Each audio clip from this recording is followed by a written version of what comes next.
Australia একটি দেশ যেখানে আধুনিক জীবন এবং অসাধারণ অভিজ্ঞতা একসাথে মিলে যায়। বিশ্বমানের শহর, সমুদ্রের বিস্তৃতি এবং অ্যাডভেঞ্চারের নতুন দিগন্ত সব কিছুই এখানে। ভাবুন তো, সিডনির বন্দরে সূর্যের আলো পড়ছে, দূরে দাঁড়িয়ে আছে সিডনি অপেরা হাউস, একটি স্থাপত্য যা সারা বিশ্বে পরিচিত সৌন্দর্য এবং উদ্ভাবনের প্রতীক হিসেবে।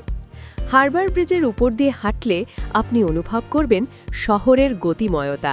তারপর আসুন মেলবর্নে, স্ট্রিট আর্ট, সাংস্কৃতিক বৈচিত্র্য এবং বিশ্বমানের coffee culture, luxury Harbour view hotel, fine dining এবং প্রিমিয়াম অভিজ্ঞতা, অথবা বাজেট ফ্রেন্ডলি ভ্রমণ, সব ধরনের সুযোগ এখানে উপলব্ধ। কিন্তু ভিসা প্রসেস নিয়ে অনেকেই দ্বিধায় থাকেন। সেখানেই আমরা সাহায্য করি। টি ভিসায় আমরা গাইড করি কাস্টম কভার লেটার, শক্তিশালী ট্রাভেল জাস্টিফিকেশন, ডকুমেন্ট প্রস্তুতি, এক্সপার্ট কেস রিভিউ। প্রয়োজনে ইমিগ্রেশন লয়ারের মাধ্যমে কেস রিভিউ ও সমাধানের ব্যবস্থা রয়েছে। আমাদের লক্ষ্য আপনার ভিসা প্রসেসকে করা স্বচ্ছ, নিরাপদ এবং সহজ। তাই আজই শুরু করুন অস্ট্রেলিয়া ট্যুর ভিসা প্রসেস। টি ভিসা, আপনার বিশ্বস্ত ভিসা পার্টনার।